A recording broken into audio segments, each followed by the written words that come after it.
Jake, I'm sorry to feel this way, and this dog is very cute, but it's not gonna change my mind. Oh, what's going on? Franco gave me a puppy and Dad don't let me keep her. What did you do? I committed an act of kindness. Oh, really? In what universe is it acceptable to give another man's child a dog? Gotta ask you something. You think it's your job to talk to me like this? Is this some kind of a hobby for you? I don't get it. First, you accuse me of still being a horrible person, and now I actually am a horrible person because I made a child happy? Oh, the horror. Well, let's start with number one, and that's bringing a pet into the hospital against all rules. And second, giving it to a patient is not only unprofessional, it's inexcusable. It violates the Quartermain embargo on joy, I guess. We'll deal with you later.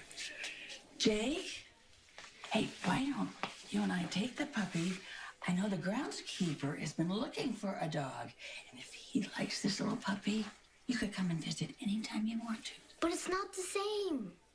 Jake, go with your grandmother, okay? And even though you hate me right now, keep in mind I still love you. Hold on to the dog. We're not finished yet. Can't wait.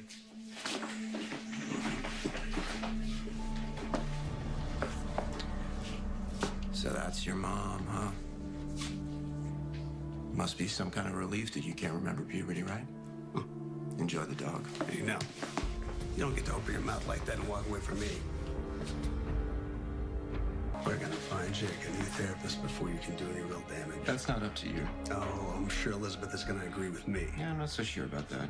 Not only did you blow Jake off today, you gave my son something he couldn't keep and you upset him. No, I didn't upset your son, you did. Having a puppy would do Jake a world of good. What do you know about doing anybody any good? Plenty of research to support the idea Here we that go. having a pet helps a trauma survivor, helps them work through all of their issues. You didn't bring that dog in here today to help my son. No, you're right. And you weren't gonna help him by giving him a dog. Well, I sure as hell didn't try and hurt him.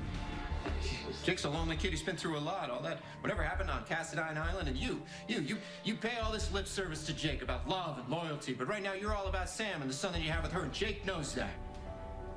Did you tell Jake that? Did you plant that line? No, I didn't have to tell Jake anything. He can see for himself. And if you were paying attention at all, you would know that Jake is a lonely kid. He's a really lonely kid. He reminds me a lot of myself at that age.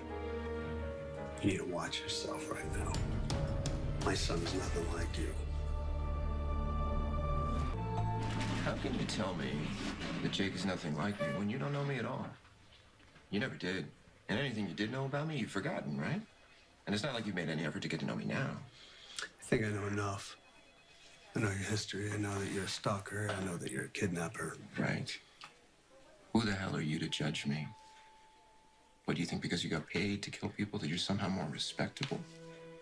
Well, what is this? I don't understand. What, you fried your brains and now all of a sudden you're a respectable guy and you don't have to take any responsibility for what you've done? I'll tell you what, Jason, I'll tell you the truth.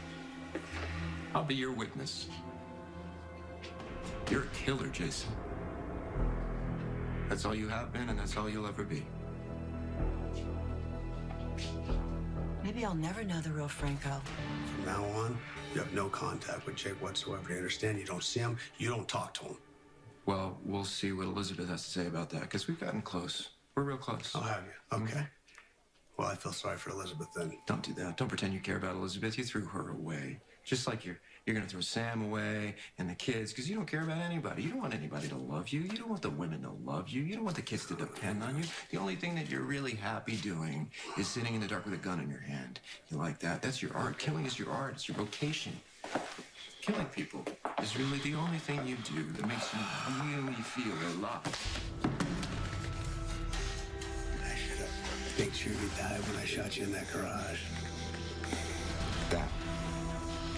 That you remember?